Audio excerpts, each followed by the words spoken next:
তদন্তে উঠে আসছে ভয়ঙ্কর তথ্য। চকচকা চাই তখন এই হাইড্রো ব্যবহার করা লাগে। তো যখনই সাদা চাল বেশি পরিমাণে খাওয়া হবে, এটা দ্রুত রক্তের সাথে শর্করাটা বেড়ে যায়, যার কারণে ডায়াবেটিসের প্রাদুর্ভাবও বেড়ে যাচ্ছে। এই জনপদকে বলা হয় ধানের রাজধানী। আপনার সাধারণ চাল থেকে পালিশ করা চাল 5 থেকে 60 টাকা 8 টাকা কেজিকে বেশি দিয়ে আমরা কিনতেছি। চাল নিয়ে কেউ ব্যক্তি প্রতারণা করলে 2 বছরের জেল সহ তার 10 লক্ষ টাকা জরিমানার বিধান দেওয়া হয়েছে। দূরান্তে বিস্তৃত মাঠ জুড়ে পাকা ধানের সোনালি ঢেউ, প্রকৃতির বুকে যেন হলুদ চাদরে মোড়ানো এক বিশাল গালিচা। এই গালিচার প্রতিটি দানায় লুকিয়ে আছে কৃষকের শ্রম, অপেক্ষা আর স্বপ্ন। এই জনপদকে বলা হয় ধানের রাজধানী, যেখানে বছরের পর বছর ধরে কৃষকের ঘামে জন্ম নেয় খাদ্য নিরাপত্তার ভরসা। বছরে প্রায় 28 লাখ টন ধান। এই উৎপাদন শুধু পরিসংখ্যান নয়, এটি প্রায় 30 লাখ মানুষের জীবনের গল্প।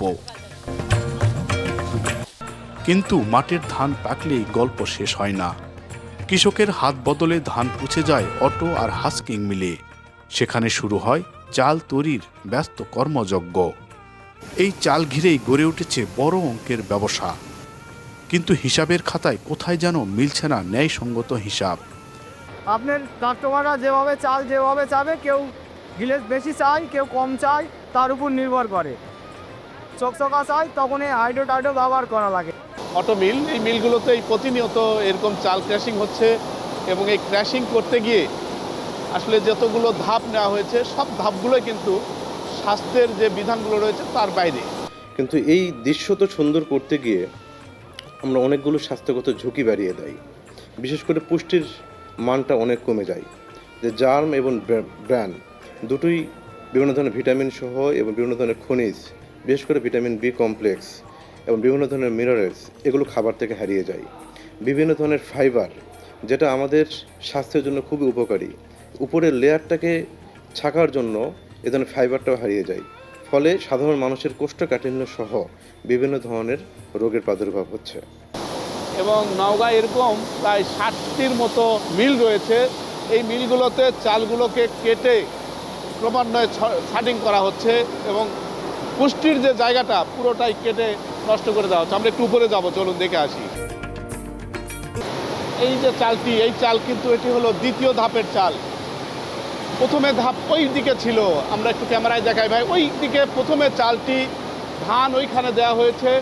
এইভাবে হাত বদল হয়ে হয়ে হয়ে হয়ে এই 5 ধাপে চাল গিয়ে পড়ছে ওখানে। ওইখান থেকে আবার বাছাই হবে এবং হাইড্রোস এবং শ্যাম্পু দেওয়ার যে বিষয়টি, এই চালকে আরও বেশি সুন্দর করা, আরও বেশি গ্লাসি করার জন্য এই মিলগুলোতে এই প্রক্রিয়াগুলো নেওয়া হচ্ছে।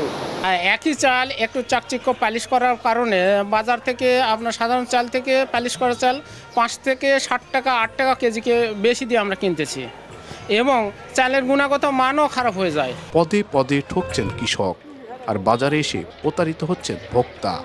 তাহলে লাভের এই বাড়তি অঙ্ক যাচ্ছে কোথায়? এইটা লাভটা সাধারণত উচ্চ মহলের যারা বড় মিল কারখানা আছে তারা এই লাভগুলো করতেছে।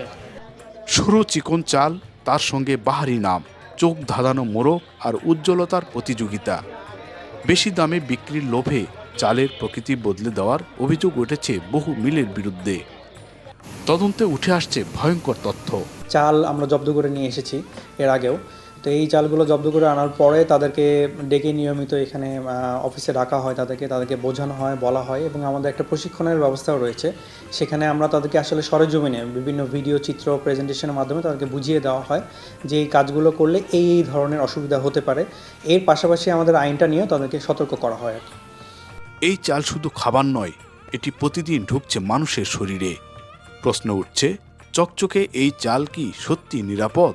যে আজকে যে এত ডায়াবেটিসের এত প্রাদুর্ভাব, একজন ডায়াবেটিস বিশেষজ্ঞ হিসেবে আমি বলবো যে সাদা চালের গ্লাইসেমিক ইন্ডেক্সটা অনেক বেশি। তো যখনই সাদা চাল বেশি পরিমাণে খাওয়া হবে, এটা দ্রুত রক্তের সাথে শর্করাটা বেড়ে যায়, যার কারণে ডায়াবেটিসের প্রাদুর্ভাবও বেড়ে যাচ্ছে। এবং যখন ডায়াবেটিস বেড়ে যায়, ডায়াবেটিস কিন্তু বিভিন্ন অঙ্গের জন্য রোগ তৈরি করে।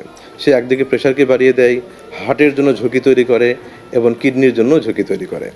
একদিকে উৎপাদনের গৌরব, অন্যদিকে নৈতিকতার সংকট। চালের এই চকচকে মুখোশের আড়ালে লুকিয়ে আছে কি এক গভীর প্রতারণার গল্প? মানব স্বাস্থ্যের জন্য চরম ঝুঁকিপূর্ণ এমন চাল নিয়ে চালাকি নিয়ে আমরাও বিষয়টি একটু তদন্ত করতে চাই। আইনে কি বলছে? এই জাতীয় আইনে যে বিষয়টি লক্ষ্য করছিলাম তা হলো, একজন চাল নিয়ে কেউ ব্যক্তি প্রতারণা করলে 2 বছরের জেল সহ তার 10 লক্ষ টাকা জরিমানার বিধান দেওয়া হয়েছে। কিন্তু এই আইনটি কতখানি বাস্তবায়ন হয়েছে এটা নিয়ে কিন্তু আমাদের প্রশ্ন। এই প্রশ্নের উত্তর আমরা খুঁজব জেলা খাদ্য নিয়ন্ত্রক বা যারা খাদ্য নিয়ে কাজ করেন জেলায়, তাদের কাছ থেকে একটু জেনে আসি চলুন। তো এই শাস্তি থাকার পরও আমরা এটা ইমপ্লিমেন্ট করতে পারছি না। অনেক ক্ষেত্রেই আমাদের লোকবল স্বল্পতা আছে, আবার সঠিক তথ্য আমরা সব জায়গা থেকে পাই না, এবং জনগণ চায় তারা চকচকে চাল। তো চকচকে চাল দেখলে আসলে সেটা খাওয়া উচিত না। আমি মনে করি চাল যত চকচকে সেটা তত বেশি জাঙ্ক ফুড। একই কথা প্রযোজ্য কিন্তু আপনার আটার ক্ষেত্রেও। সেক্ষেত্রেও কিন্তু সেটা যত সাদা হবে আপনার জন্য সেটা তত বেশি ক্ষতিকর। অর্থাৎ সেখানে ফাইবার কমিয়ে ফেলা হয়েছে, সেখানে আপনার পুষ্টিমান কমে গিয়েছে, শুধুমাত্র কার্বোহাইড্রেট রয়ে গিয়েছে, যে কারণে ওটা অত সাদা। তাদেরকে এই আইন সম্পর্কে আমরা অবগত করেছি। আমরা এই কার্যক্রমে আরও জোরদার করব। আমাদের এখন আমন সংগ্রহ মৌসুম চলছে, এর ভিতরে আমরা মিলারদেরকে ডেকে তাদেরকে নিয়ে মিটিং করে তাদের এই বিষয়গুলোর সচেতনতা বাড়াবো, এবং একই সাথে আমাদের অফিসার যারা আছেন তারা এই মিলগুলোতে যাবেন এবং যাচ্ছেন, অলরেডি অনেকেই এখন বিভিন্ন মিলে অবস্থান করতেছেন।